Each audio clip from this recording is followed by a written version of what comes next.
姐妹们，下辈子咱再也不要当圣母。对，如果再来一次，我一定要让贱人付出代价。和你们死一起，我不怕。冰天雪地中，丧尸的嘶吼声越来越近。我和3个舍友紧紧依偎在一起，浑身冻得僵硬，却死死攥着彼此的手。这是我们上一世的结局，也是刻在骨子里的伤痛。你感受过被极寒吞噬的感觉吗？上一世，全球陷入零下70度的极寒地狱，丧尸肆虐，而我们的悲剧始于一次心软。社长沈暖一时心软，给隔壁宿舍假装求救的学姐刘芳开了一条门缝，却不知这是引狼入室。门外藏着的不是需要帮助的同学，而是刘芳的校外混混男友陈刚。还有他的一群同伙，他们冲进来，抢走了我们所有的物资，把我们4个手无寸铁的女生赶出宿舍，让我们在极寒中冻得失去知觉，最终被蜂拥而至的丧尸撕碎吞噬。那种被活生生分食的痛苦，至今想起来仍让我浑身发抖。再睁眼，熟悉的宿舍映入眼帘，书桌上摊开着考研资料，窗台上那盆多肉还在苟延残喘，墙上的日历显示，距离末世全面爆发还有整整3天，我竟然重生了。还没等我消化这个惊喜，砰的一声巨响打破了平静。这次谁再敢心软，老娘就把他从8楼扔下去喂丧尸。沈暖握着一把水果刀，嘟的一声狠狠插在书桌上。囤货的事儿交给我，谁也别想从我手里抢走1粒米。顾青青默默从床底拖出一个黑色长条包，拉开拉链，一把专业复合弓赫然在目。这一次，谁敢靠近咱们宿舍门口5米，我就射穿谁的脑袋。我下意识低头看向自己的手心，一个滚烫的纹路正在隐隐发光，那是上一世从未有过的印记。这是我的重生馈赠，一个属于我的空间。我攥紧拳头，感受着掌心的灼热，嘴角慢慢勾起。原来不止我一个人重生了。沈暖的决绝，赵瑞的凌厉，顾青青的戒备，都在诉说着同一个事实：我们都带着上一世的痛苦记忆回来了。我们4个人，上辈子死在一起，这辈子就一起活下去。谁也别想再拆散我们，谁也别想再让我们重蹈覆辙。我摸着手心的堡垒印记，眼底闪过一丝狠厉。离极寒和尸潮降临只有3天，我们必须争分夺秒。可就在我准备说出分工计划时，宿舍门突然被轻轻敲响，门外传来了刘芳甜腻腻的声音。那个将我们推入地狱的学姐，竟然提前出现了。赵瑞咧嘴一笑，但那笑容没有半点温度。说吧，怎么搞？我摸着手心的纹印，嘴角勾起一抹残忍的弧度。离极寒和尸潮降临还有3天。顾青青冷笑一声，接过话头，手指在弓弦上轻轻一拨，发出嗡的一声低鸣。他要是敢来，我就让他知道什么叫真正的地狱。沈暖把水果刀从桌上拔出来，语气平静的像在说今天食堂吃什么。我迅速开始分配工作，别废话了，分头行动。赵瑞，你是大小姐，搞钱比我们容易，反正3天后钱就是废纸。赵瑞已经在翻手机了。放心，我这就给我爸打电话。赵瑞行动极快，10分钟后卡里多了300万，这只是开胃菜。有了资金，我们接下来的行动将会格外顺利。我立刻联系了市里最大的户外用品批发商，我要防寒服，最厚的那种，有多少要多少。羽绒睡袋，零下40度级别的，全部打包。暖宝宝按箱算，还有封窗用的格温棉、保温板。老板以为我是哪个学校后勤处的采购，直到我把定金甩过去，他才乐颠颠的开始装车。我租了一辆小面包车，直奔郊区仓库。我的手只要触碰到货物，心念一动，东西就会凭空消失，进入我的空间。我的空间里，时间是静止的，放进去的热粥拿出来还是滚烫的。在零下70度的极寒末世里，这意味着我掌握了永恒的热源。一下午，我扫荡了3个大型批发市场，压缩饼干按吨买，军粮、肉罐头、巧克力，桶装水直接搬空了2个水站的库存。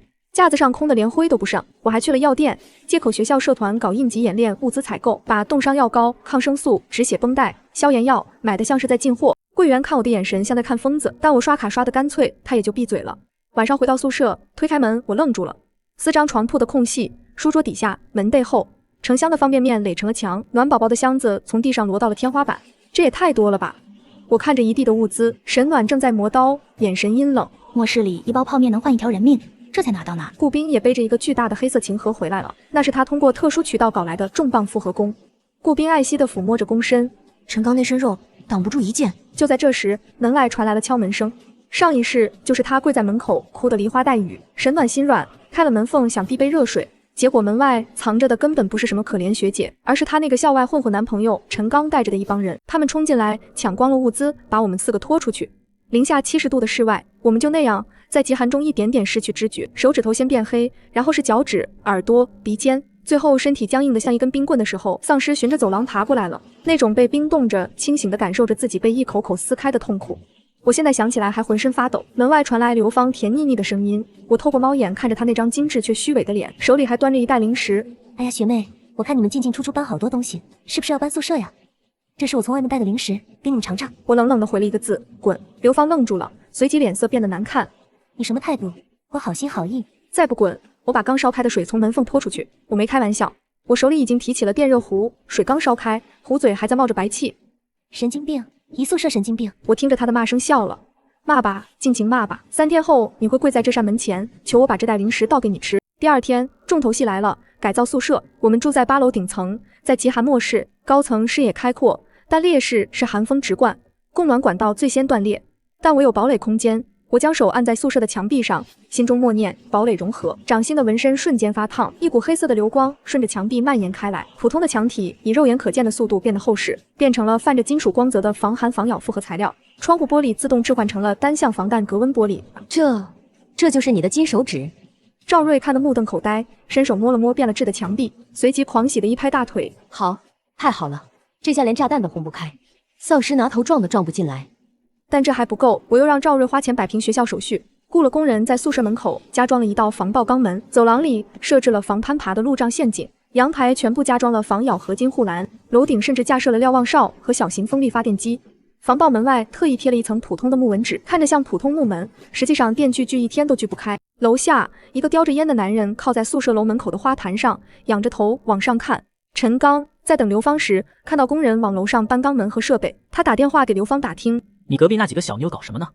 等着吧，有他们求爷爷的时候。顾青青站在窗前，透过单向玻璃俯瞰楼下陈刚仰头张望的身影，手里把玩着一支箭矢。我想现在就射穿他。我按住他的肩膀，眼神冰冷。不急，让他在外面被冻成冰棍的同时，眼睁睁看丧尸一步步爬过来，那种绝望才配得上他上辈子做的事。3天时间转瞬即逝，所有的准备工作全部完成，物资堆满了空间的仓库，足够我们4个挥霍100年。宿舍固若金汤，连只苍蝇都飞不进来。第3天深夜11点59分，我们4个人裹紧极地防寒服，坐在宿舍里，没人说话，暖气片还在散发最后的余温。来了，我轻声说道。窗外原本漆黑的夜空突然泛起了一层诡异的幽蓝极光，气温以每分钟骤降10度的速度暴跌，整座城市的灯光在3秒内全部熄灭，取而代之的是玻璃冻裂的脆响。窗外的极光像一把冰蓝色的刀，将夜空劈成2半。我盯着堡垒内壁上嵌入的温度计，指针像是被什么东西拽着，一路狂跌。整栋宿舍楼的暖气管在同一瞬间发出一声闷响，但我们的堡垒里电热恒温系统嗡嗡启动，楼顶的风力发电机在寒风中疯狂旋转，室内温度稳稳维持在22度。先是咔嚓一声，那是某间宿舍的窗户被冻裂的声音，然后是尖叫，一声比一声凄厉。怎么回事？暖气怎么没了？开门，开门，让我进去。更远处，楼梯间传来一种让我头皮发麻的声音，指甲刮墙，不是人的节奏，太均匀了，像某种东西在机械的攀爬，渐渐对准门的方向。赵瑞裹着防寒服，缩在角落，但眼神很稳，手里握着棒球棍。沈暖在清点药品，动作有条不紊，像是在准备迎接一场预知的暴风雨。我透过单向玻璃望向窗外，整座城市的灯光在3秒前全部熄灭，取而代之的是一片浓稠死寂的黑暗，只有那道幽蓝极光冷冷地悬在天际，像死神的眼睛。从现在起，我回过头，不管外面发生什么，这扇门不开。3个人同时点头，没有犹豫，没有心软，因为我们都清楚地记得，上辈子的心软换来的是什么。末世降临的第3个小时，刘芳来了，准确地说是爬过来的。走廊的温度已经降到了-30度，她穿着单薄的睡衣，光着脚，头发上结着霜，整个人哆嗦得像一片风中的枯叶。她用拳头砸我们的门，求求你们，开门！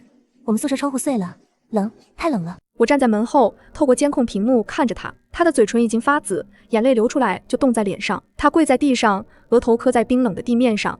我身后，沈暖停下了手里的动作，空气安静了2秒。我知道她在想什么，上辈子就是在这个场景，沈暖心软了。她说：“就递1杯热水。”然后打开了那条门缝，门缝外藏着的是陈刚和他的人。我没有回头，声音很轻：“沈暖。”沈暖的声音比我更轻，却稳得像一块石头。我知道，我不会再开了。从哀求变成了咒骂，又从咒骂变成了哀求。赵瑞戴上了耳机，把音量调到最大。顾青青站在窗边，背对着门的方向。10分钟后，刘芳的声音渐渐入了下去，她踉踉跄跄地爬回了自己那间宿舍。我关掉监控屏幕，没有人说话。沈暖重新拿起了药品清单，手指没有抖。这一次，我们谁都没有心软。走廊里响起了沉重的脚步声，不是一个人，是好几个。他穿着一件皮夹克，脸被冻得发青，但那双浑浊的眼睛里全是戾气。身后跟着3个混混，每人手里都提着一根铁棍。就这个门，陈刚走到我们的堡垒门前，伸手摸了摸那层伪装的木纹贴纸，然后一脚踹上去，咚！他的脚弹了回来，门纹丝不动。操！陈刚骂了一声，脸色变了。他让一个混混上来，用铁棍撬，铁棍怼在门缝里，使劲一别，咔嚓，铁棍弯了，门连条缝都没裂。陈刚的表情从愤怒变成了困惑，又从困惑变成了暴躁。他开始疯狂砸门，铁棍砸在防爆钢板上，发出刺耳的金属声，火星四溅。我打开了门边的对讲系统，陈刚，他愣了一下，四处张望，发现了门上方的小喇叭。你他妈谁？给老子开门！我的声音很平静，这扇门你上辈子都打不开。他没听懂这句话，但语气里的冷意让他本能地退了半步。走廊深处传来了那种熟悉的声音，指甲刮墙。刚哥，楼梯那边好像有东西过来了。陈刚骂骂咧咧地收起铁棍，拉着刘芳冲回了隔壁宿舍，砰的一声关上了那扇单薄的木门。我关掉对讲机，嘴角勾起一个弧度，那扇门挡不住任何东西。末世第一天，天亮了，太阳像蒙了一层厚厚的纱，发出惨淡的光，温度计显示室外零下42度。走廊已经彻底沦陷了，他们的动作在极寒中变得迟缓，但他们没有停下，永远不会停下。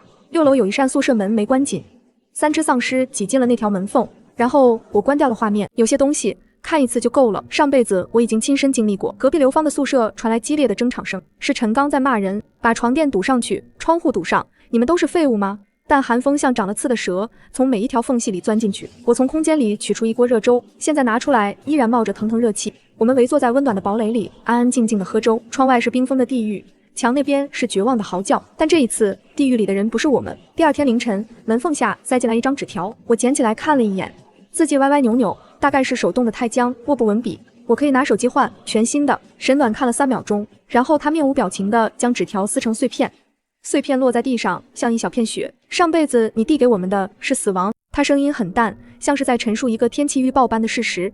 赵瑞哼了一声，一部手机。上辈子他让陈刚抢走我们全部物资的时候，怎么不提交换2个字？顾青青坐在窗边擦弓弦，头都没抬。没有人犹豫，没有人心软。上辈子我们跪在零下70度的雪地里，求陈刚把门打开一条缝就好，让我们回去拿一件外套就好。没有人理我们。陈刚甚至站在窗口，看着我们在雪地里慢慢冻僵，然后拉上了窗帘。我蹲下来，把地上的纸片扫进垃圾桶，然后从空间里取出4杯热可可，递给每个人1杯。我们要活着，好好的活着。至于门外那些曾经把我们推入深渊的人，因果自有轮回，无需我们亲手执行。末世第2天下午，隔壁传来了东西碎裂的声音，接着是一声闷响，像是有人被推倒撞在了家具上。我打开走廊监控，画面里陈刚正揪着一个混混的衣领往墙上撞，那个混混嘴角有碎屑，显然是偷吃了什么。老子说了，物资要统一分配，你他妈偷吃！那个混混被打得缩成一团，嘴里嘟囔着，就半包饼干，我2天没吃了。刘芳试图拉住陈刚的手臂，被他一把甩开，撞在了床沿上。他捂着胳膊不敢作声。我关掉了监控。赵瑞凑过来看了一眼，嗤笑一声，你看，这就是他们的团结，1包饼干就能让他们自相残杀，不用我们动手。我靠在椅背上，他们自己就会互相吞噬。上辈子陈刚抢了我们的物资后，他那群人只会挥霍，1周不到就把存粮糟蹋光了，再然后抢不到了就开始内斗。末世只是把人性里最丑陋的东西放大了而已。冰封的城市像一座巨大的坟墓，安静的可怕。而我们堡垒里的温室灯亮着，热饭还冒着白气，活着是最好的复仇。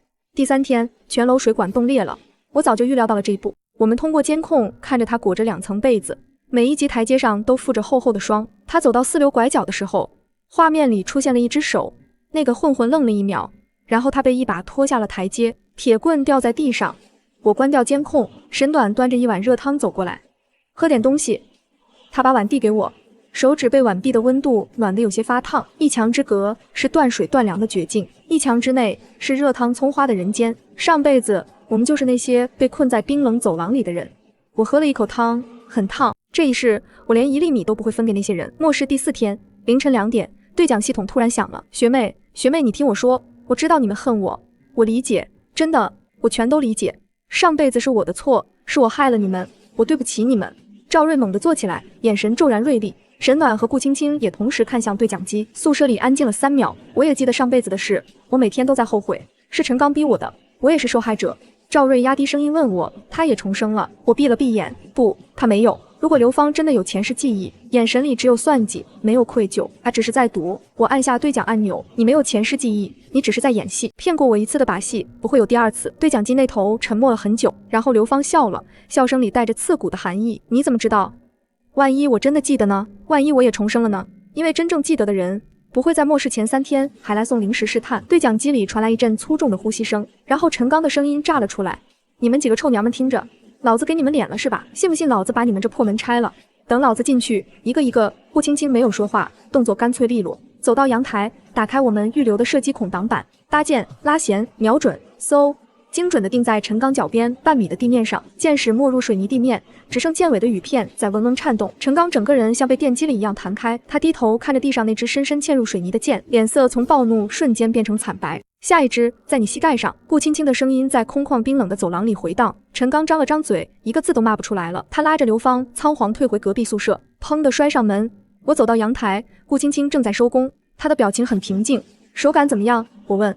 偏了2厘米，她皱了皱眉。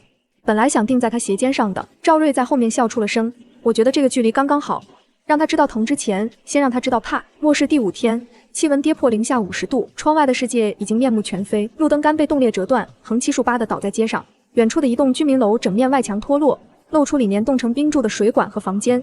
隔壁的情况越来越糟，我看到刘芳宿舍的窗户已经完全碎了，他们用床垫堵了又堵，但零下50度的寒风像无形的刀，从每一个缝隙里切割进去。陈刚身边只剩2个混混了，其中一个的手指已经发黑，那是严重冻伤的征兆。他缩在角落里，整个人蜷成一团，连颤抖的力气都快没有了。然后我看到了让我瞳孔一缩的画面，陈刚和刘芳对视了一眼，然后2人一起动手，把那个冻伤的混混拖到了门口，推了出去，门在他身后关上。那个混混趴在走廊冰冷的地面上，用已经发黑的手去拍门，没有人给他开门。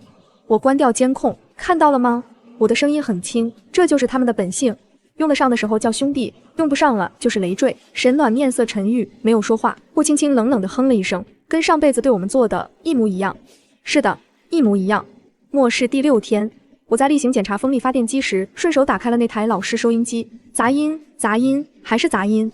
我转动旋钮，耐心地搜索每一个频段。就在快要放弃的时候，一段断断续续的声音从杂音中挤了出来。这里是中部战区应急广播。我猛地把音量拧大，4个人同时凑了过来。城市区域已被判定为不可挽救区，请所有幸存者自行向南方安全区已建立临时庇护。重复，请向南方转移。然后信号彻底消失了。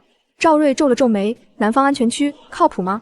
我摇头，不确定，但至少说明军方还在运作。顾青青站在窗边，看着外面冰封的城市。就算南方真的安全，零下50度的室外，这段路怎么走？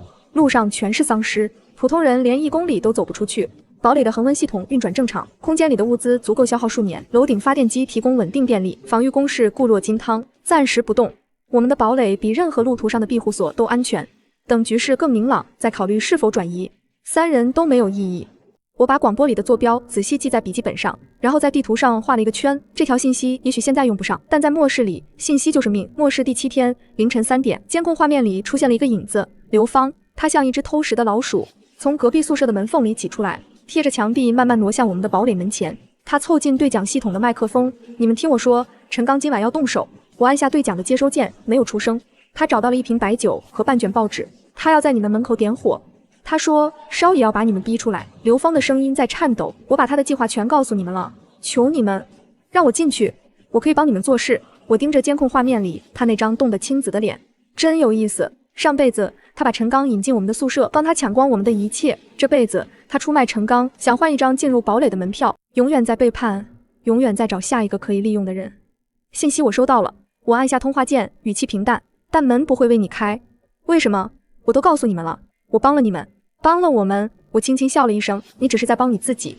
回去吧，刘芳，在你回去之前，陈刚醒不了，你还有时间想想，今晚你是站在哪一边。我关掉了对讲，但纵火的信息我记下了。凌晨4点20分，走廊监控亮了，陈刚裹着所有能穿的衣服出现在画面里。他手里攥着半瓶白酒和一卷撕碎的报纸，打火机在他手指间弹了好几次才勉强点着。他把报纸卷成一团，塞进我们门缝下沿，浇上白酒，然后啪的点着了，火焰窜起来，橘黄色的光在走廊冰冷的墙壁上跳跃。5秒，10秒，30秒，火在防爆肛门的门缝处烧了30秒，然后自己灭了。火焰连表面那层木纹纸都没烧穿，就像一拳打在棉花上，无声无息地熄灭了。陈刚愣住了，但事情远没有结束。那30秒的火焰产生的浓烟在密封的走廊里迅速蔓延，烟雾是热的。在零下50度的走廊里，这团热气就像一个信号弹。楼梯间深处传来了沉重的脚步声，不规则的湿漉漉的脚步声正在快速接近。打火机啪嗒一声掉在地上，他拔腿就跑，冲回隔壁宿舍，砰的撞上门。监控画面里，走廊尽头出现了几个灰白色的身影，他们循着残余的热气缓缓走来。他想用火把我们逼出来，结果火替我们把他们请了过来。英国有时候来得比想象中快。末世第8天，陈刚身边只剩最后一个混混了，脸上全是冻疮，嘴唇裂开了好几道口子。陈刚拦他，下面全是那些东西，你下去就是送死，不下去也是死。已经3天没吃东西了。他裹着3层被子，拿着那根早已变形的铁棍，一步一步挪下楼梯。监控只能覆盖到7楼的楼梯间，他的身影慢慢消失在7楼拐角处，然后再也没出现。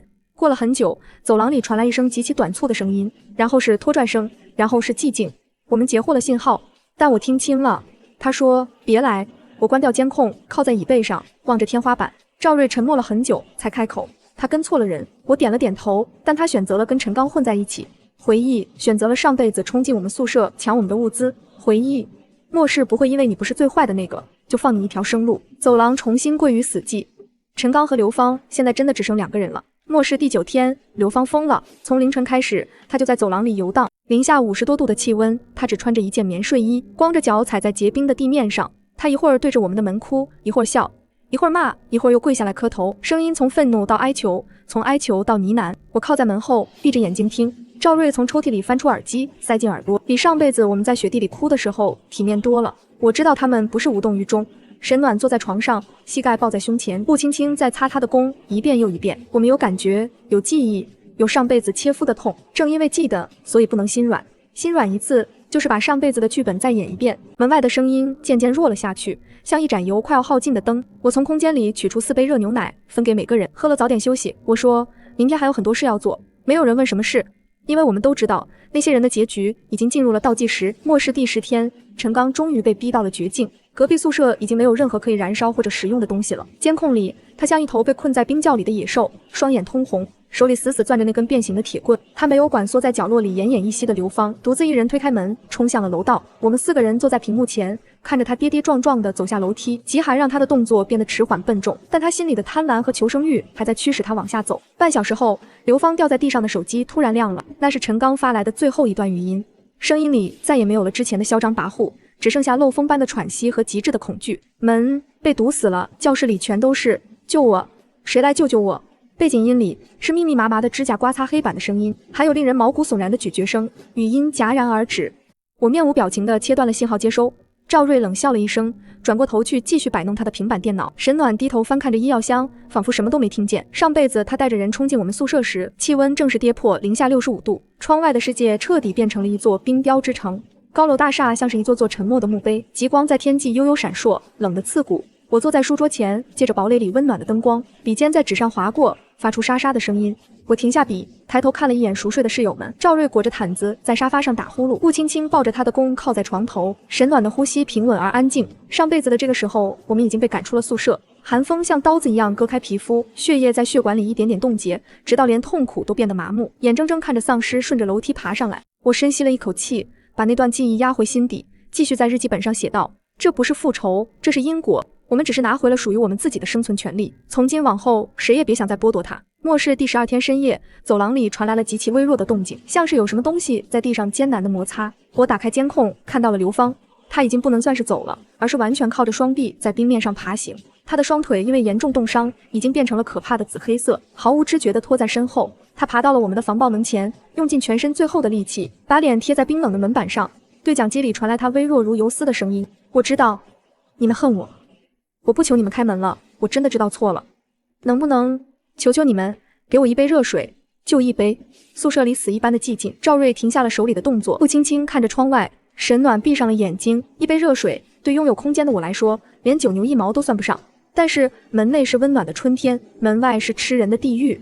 只要这扇门打开一条缝，上辈子的悲剧就可能重演。我没有去按对讲机的按钮，我们4个人谁也没有动。在这个冰冷的世界里，有些代价必须用命来还。第2天清晨，我像往常一样醒来，堡垒里的恒温系统发出轻微的嗡嗡声。我走到监控屏幕前，按下了开关。刘芳蜷缩在我们的门边，保持着昨晚那个祈求的姿势。她的身上覆盖着一层白霜，像是一座没有生命的冰雕。隔壁宿舍的门大敞着，里面空无一人。陈刚的手机信号也彻底从我们的探测仪上消失了，纠缠了我们2辈子的梦魇，终于在这个极寒的早晨彻底画上了句号。吃饭了。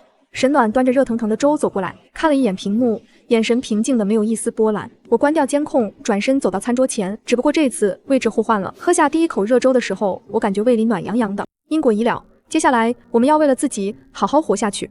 末世第15天，我们决定第一次打开堡垒的门，目标清理8楼走廊，将整层楼彻底封锁，变成我们的绝对安全区。顾青青走在最前面，手里端着复合弓，赵瑞提着实心棒球棍护在侧翼，我负责统筹和随时提供空间物资。沈暖带着急救包垫后，防爆肛门缓缓开启，一股刺骨的寒气瞬间涌入，走廊里的气味难以形容，那种死亡的压抑感依然让人窒息。我们没有理会，直接跨了过去。楼梯口有3只被冻得动作迟缓的丧尸，试图爬上来。顾青青没有丝毫犹豫，弓弦连响，嗖嗖嗖3箭精准地洞穿了他们的头颅。确认安全后，我从空间里取出重型焊枪和钢板。赵瑞和我配合，用最快的速度将通往7楼的楼梯通道彻底焊死。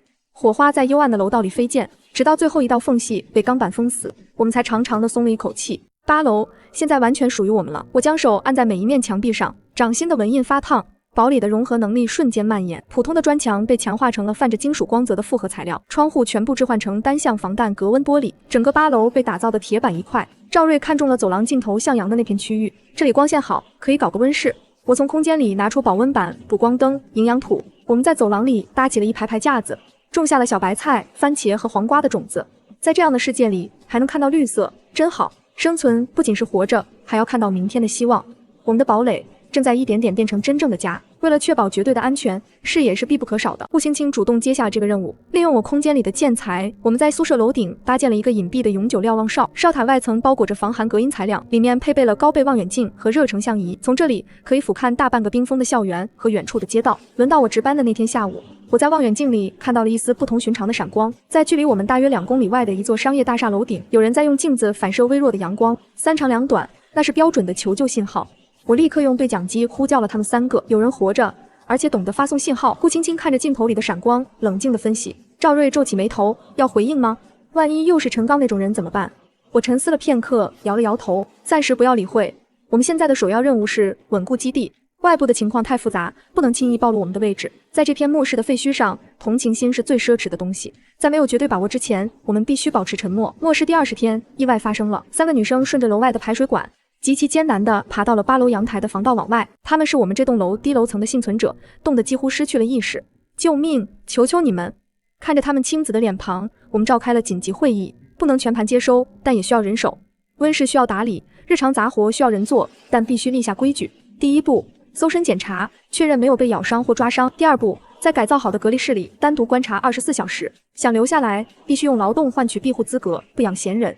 他们看着分发到手里的热腾腾的泡面，眼泪止不住地往下掉，连连磕头道谢。我看着他们，心里很清楚，这只是一个开始。随着极寒的持续，会有越来越多的人寻找庇护所，人多了就必须有规矩。我拿着一罐红色的喷漆，在防爆门上写下了3条铁律，字迹鲜红，触目惊心。2. 所有物资由核心团队统一分配，私藏或抢夺者驱逐。3. 背叛堡垒者永不接纳。那3个新加入的女生站在一旁，看着墙上的字，大气都不敢出。沈暖走上前，从我手里接过喷漆，在下面又加了一行字：4. 心软是末世里最贵的毒药。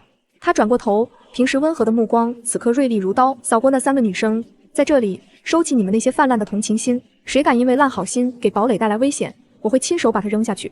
女生们拼命点头，在规则书上签下了自己的名字。我看着墙上的红字，心里很踏实。没有规矩不成方圆，这道规则之墙将是我们在这乱世中立足的根本。极寒降临的整整1个月后，堡垒的运转彻底步入了正轨。温室里的第一批小白菜已经冒出了嫩绿的芽尖，给冰冷的走廊带来了一抹生机。新加入的3个女生很勤快，包揽了大部分的清洁和种植工作。沈暖将一间空宿舍改造成了医疗室，药品分门别类摆放整齐。赵瑞正在核对平板上的物资清单，盘算着以后的发展计划。顾青青在楼顶的哨塔里，像一只警惕的猎鹰。我站在阳台的单向玻璃前，望着窗外，整座城市依然被厚厚的冰雪覆盖，丧尸在街道上漫无目的的游荡，世界依然残酷，依然没有春天到来的迹象。但我攥紧了手心，感受着那枚堡垒印记传来的温热。上辈子，我们在这个时候已经变成了一具具残缺不全的冰冷尸骨，而这辈子，我们不仅活下来了，还建立了一个坚不可摧的家。上辈子欠我们的，已经还清了。接下来的路是为我们自己而活。商业大厦的求救信号已经断断续续闪了半个月。通过长时间的观察，我们发现对方极有规律，每天固定时间发送信号，而且大厦外围设置了专业的防御路障，不是普通人。顾青青在哨塔里做出了判断，像是有军事背景的团队。我我们商议后决定尝试建立联系。我利用风力发电机给大功率无线电台供电，调到了公共求生频段，呼叫商业大厦的幸存者，这里是大学城据点。电流声响了几秒后，一个低沉有力的男声传了过来。收到，我是周毅，退伍军人。我们有10个人，拥有武器，但极度缺乏御寒装备和食物。我们可以提供物资，但需要等价交换。我们手里有一批战术装备的配件，还有一张我们绘制的城区丧尸分布草图、配件和地图。明天中午，大厦和大学城中间的废弃十字路口，不见不散。在这片废土上，我们需要盟友，更需要情报。顾青青和赵瑞全副武装，穿着雪地伪装服，驾驶着一辆改装雪地摩托前往。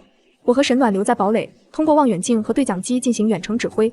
到达指定位置，没有发现异常。不久，周一带着2个人出现了，他们穿着单薄的衣服，冻得嘴唇发紫，但步伐依然警惕而沉稳。双方保持着安全距离。赵瑞把一个装满高热量食物和几件极地防寒服的包裹扔了过去。周一检查完毕后，将一个战术背包放在了地上。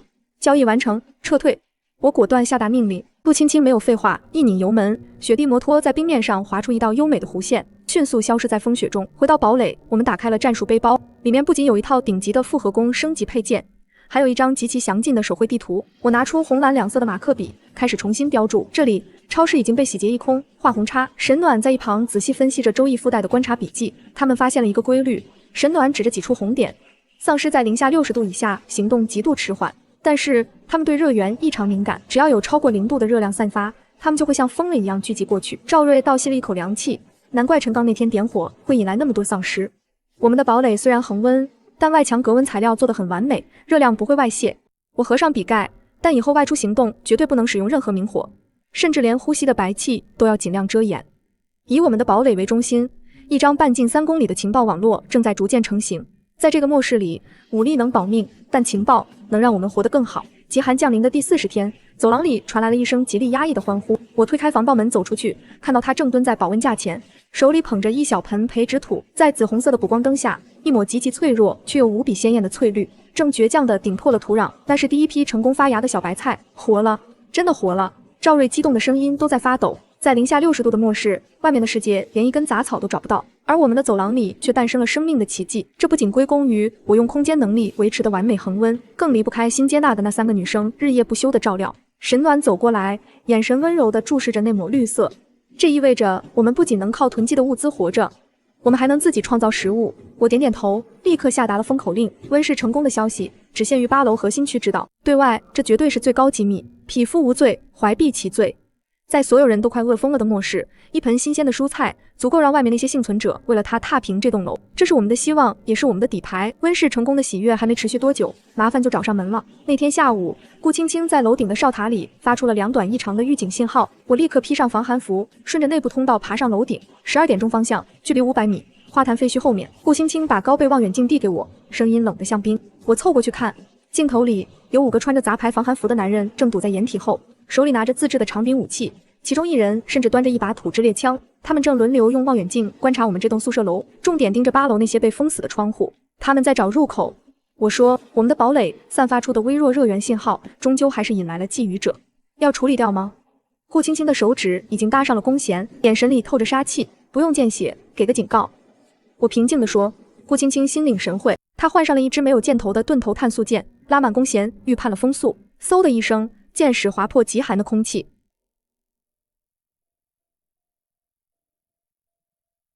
那群人吓得连滚带爬，我冷冷地看着他们逃窜的方向。堡垒的威严不容试探。击退了觊觎者后，赵瑞提出了一个大胆的想法，因为防守不是长久之计。他在白板上画了一个圈，我们有多余的保暖物资和素食，而周边其他据点可能有人力、情报，我们为什么不做交易？你想当末世商人？我挑了挑眉。赵瑞打了个响指，以物易物，我们用他们最需要的热食换取我们的利益最大化，还能建立一个以我们为中心的利益网。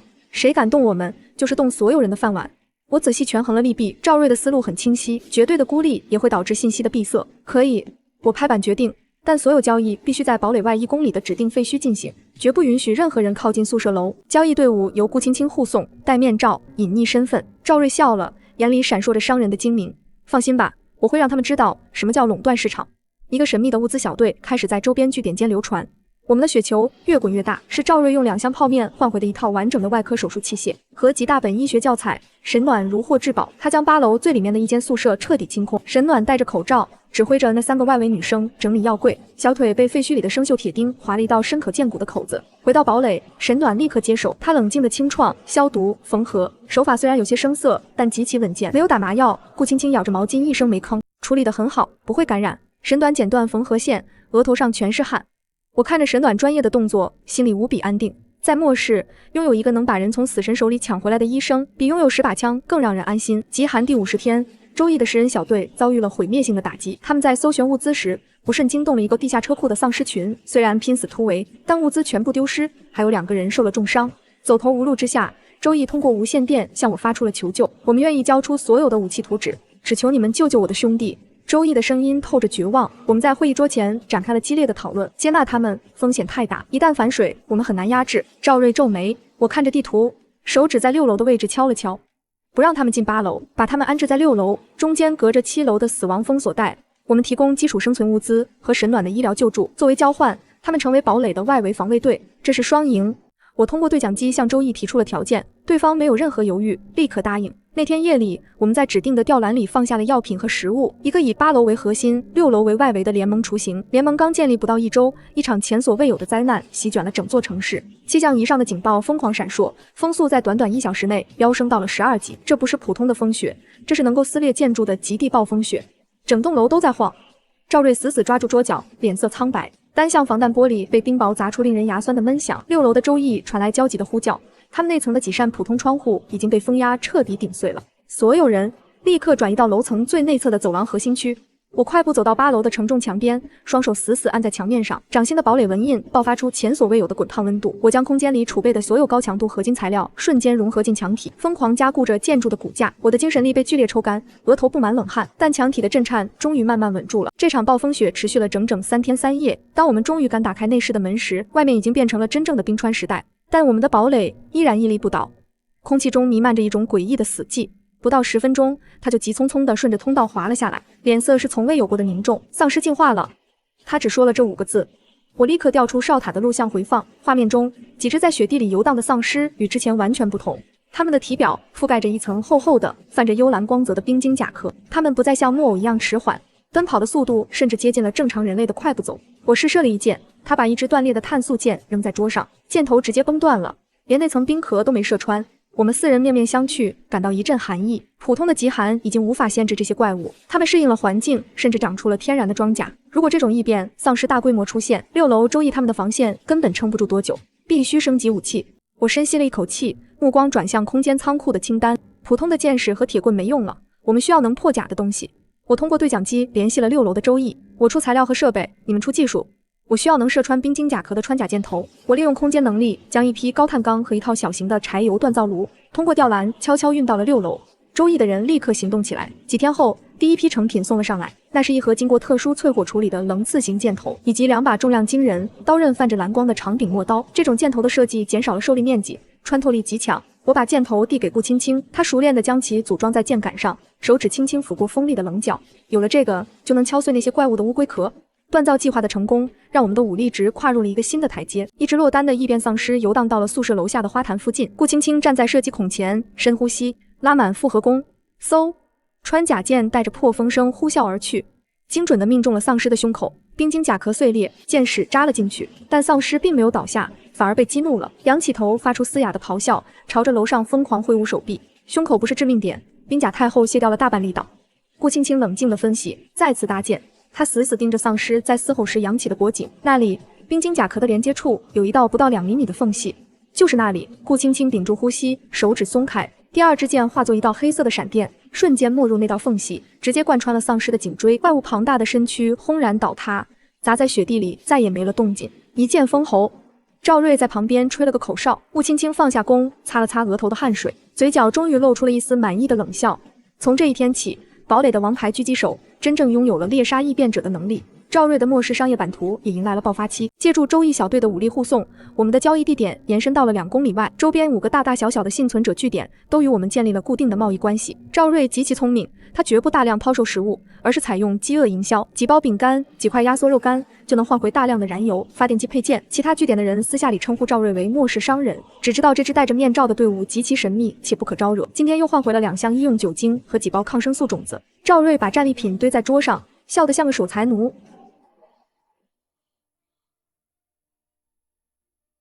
这个贸易网不仅是在收集物资，更是在收集情报。任何一个据点的风吹草动，都会通过交易的缝隙，第一时间传到我们的耳朵里。就在堡垒发展的如火如荼时，内部的隐患却悄然爆发了。那天深夜，顾青青在例行监控巡查时，发现8楼外围隔离区的一个女生正偷偷用手电筒对着窗外闪烁着某种规律的光信号。那个女生是第一批被我们接纳的3个求助者之一，平时表现得最乖巧勤快。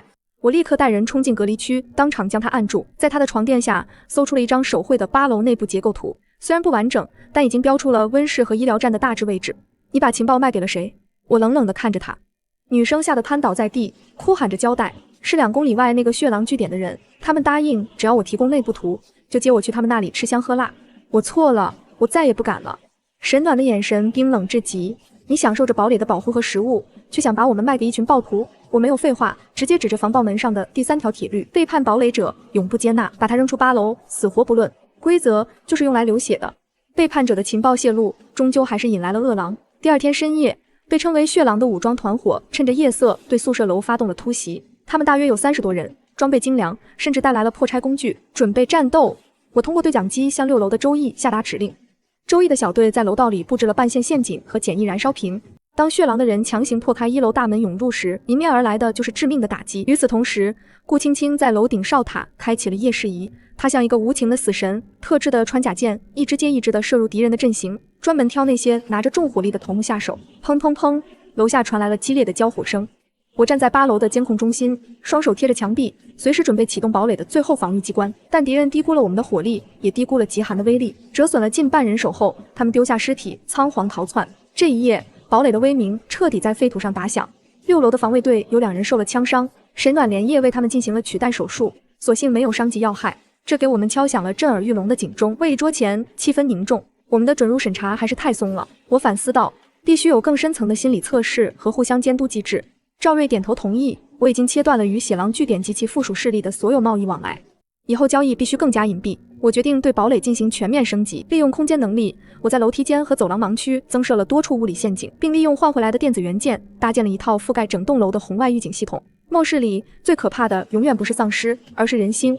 我看着窗外被鲜血染红的雪地，下一次我们要让敢踏入这里的人有来无回。在清理1楼交战现场时，周易带来了一个极其意外的发现。我们在排查1楼配电室的时候，发现地板下面是空的，撬开之后，里面有一条向下的通道。我立刻带着顾青青下楼查看，顺着满是灰尘的铁梯爬下去，映入眼帘的是一道厚重的生锈铁门。推开铁门，一股陈旧干燥的空气扑面而来，手电筒的光柱扫过去，空间大得惊人。这是一个完整的地下人防工程，这里有独立的通风管道，有宽敞的储物大厅，甚至还有几间被隔开的休息室。这里的温度比地面高出了10几度，发财了！顾青青难得地露出了笑容。这个地下防空洞不仅能作为我们躲避极端天气的终极避难所，还能极大地扩展堡垒的生存空间。我们的基地终于可以从平面向立体发展了。我耗费了整整3天的时间，将掌心的纹印贴在防空洞的墙壁上，把原本的混凝土结构全部强化为防潮防震的复合材料。沈暖将它改造成了更高级的地下医疗中心，赵瑞则把外面的大厅规划成了地下仓储区，周易的小队接管了地下通道的入口防御。现在就算上面那栋楼被炸平了，我们也能在地下活得好好的。赵瑞拍着厚重的钢门，满脸自豪。随着地下基地的建成，我们的容纳能力翻了数倍，这不再仅仅是一个固守的宿舍据点，而是一个真正意义上的小型要塞。极寒第70天，气温突破了零下70度的生死线，普通的御寒手段已经完全失效。大量的城市幸存者为了寻找活路，我们的堡垒成了许多人眼中的诺亚方舟。通过监控，我看到警戒线外密密麻麻地聚结了数十名难民，他们衣衫褴褛，互相依偎在冰天雪地里。很多人已经冻得失去了知觉，人数太多了，超过了50人。接纳他们，我们的资源消耗将呈指数级上升；但不接纳，这些人绝对活不过今晚。我们4个人站在监控屏幕前，久久没有说话。我们不是救世主，我打破了沉默，但我们建立这个堡垒，也不是为了孤独的老去。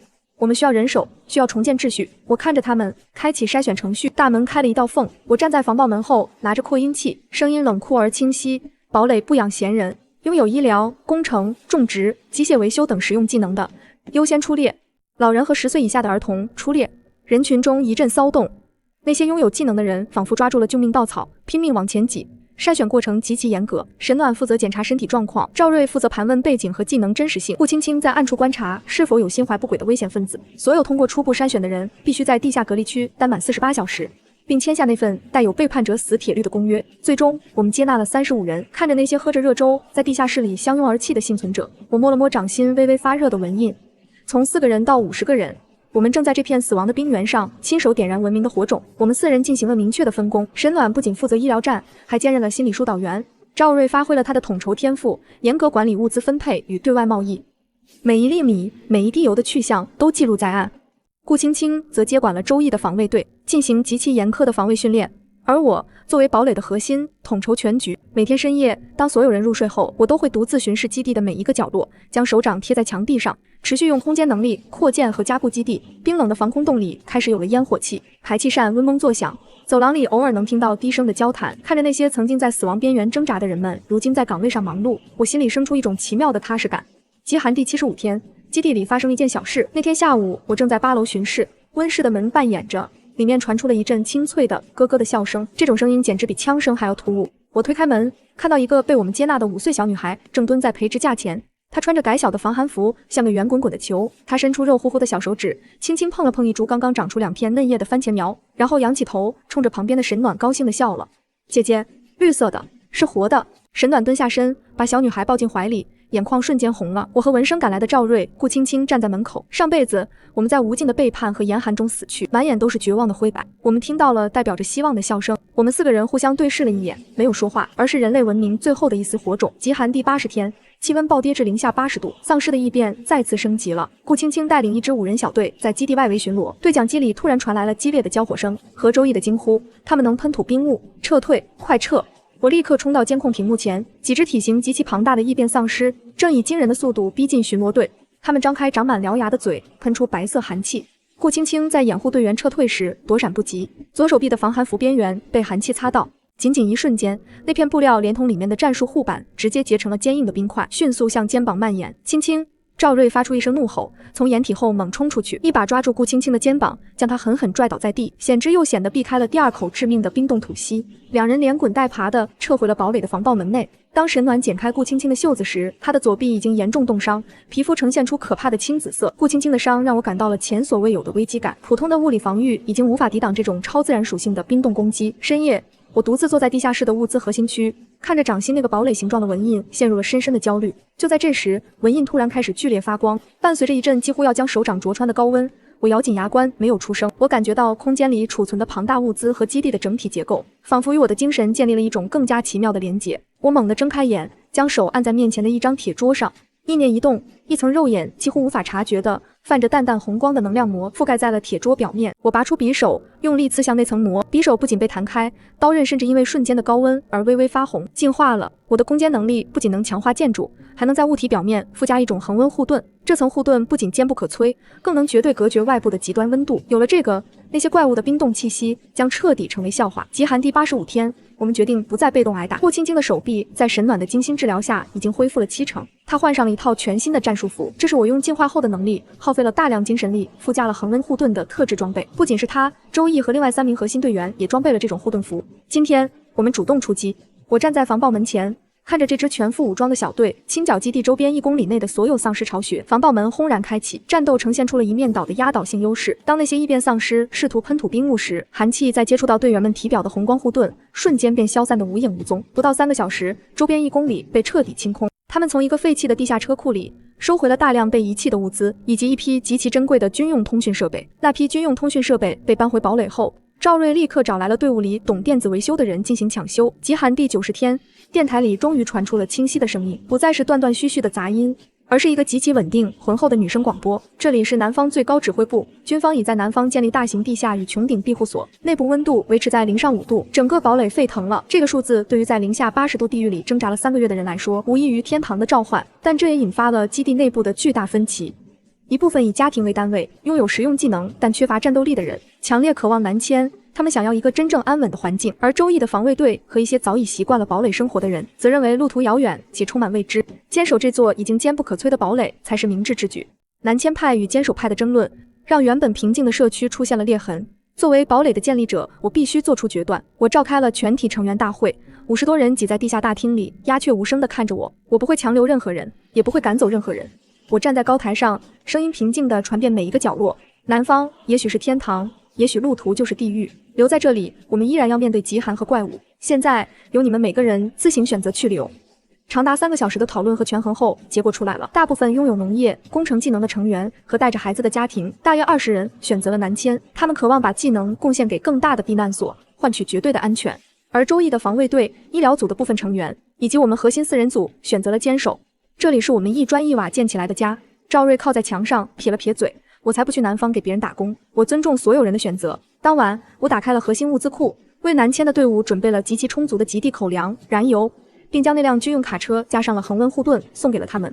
离别的日子定在极寒第95天，我命令顾青青和周易带领防卫队驾驶雪地摩托全程护送他们。那是一场极其艰难的跋涉，沿途车队遭遇了2波庞大的丧尸群袭击，有一只变异到几乎有2层楼高的巨型丧尸，差点掀翻了军用卡车。通过卡车上的监控传回来的画面，我看到顾青青站在车顶，在零下80度的狂风中，连续射出了12支穿甲箭，最终将那只巨兽的头颅彻底钉死在冰面上。周易的小队拼死防护，没有让一只丧尸靠近车厢。3天后，车队终于抵达了城市南部的安全通道，那里已经能看到军方设立的接应点信标。告别时，20多名南迁者站在冰天雪地里，对着顾青青和周易的方向，含着眼泪，深深地鞠了一躬。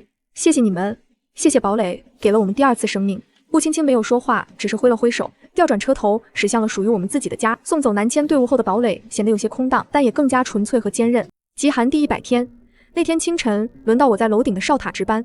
我习惯性地看向墙上那块巨大的工业气温计，那根红色的指针就像死神的倒计时，永远都在无情地往下掉。但我突然愣住了，我揉了揉眼睛，凑近了看，指针停在了零下82度的位置，反而微微向上跳动了一格。我猛地抬起头，望向远方的地平线，在无尽的冰川和废墟尽头，撕裂开了一道极其微小的缝隙，一抹金黄色的光芒洒在了堡垒的防弹玻璃上。我按响了全频道的通讯器，没有说话，只是打开了哨塔的门。很快，赵瑞、顾青青和沈暖顺着通道爬了上来，他们顺着我的目光看去，全都呆立在了原地。那抹金色的光芒正在一点点扩大，照亮了冰封的城市，也照亮了我们每个人被防寒服包裹的脸庞。操！赵瑞眼眶泛红，笑着骂了一句最脏的脏话，眼泪却夺眶而出。顾青青长长的呼出一口白气，将一直紧紧攥在手里的复合弓慢慢收进了背后的弓袋里，他的肩膀第一次完全放松了下来。沈暖靠在哨塔的门框上，看着天边那轮终于露出轮廓的太阳，安静而温柔地笑了。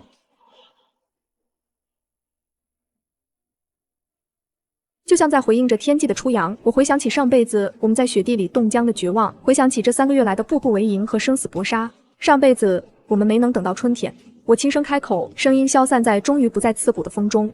这辈子春天来找我们了。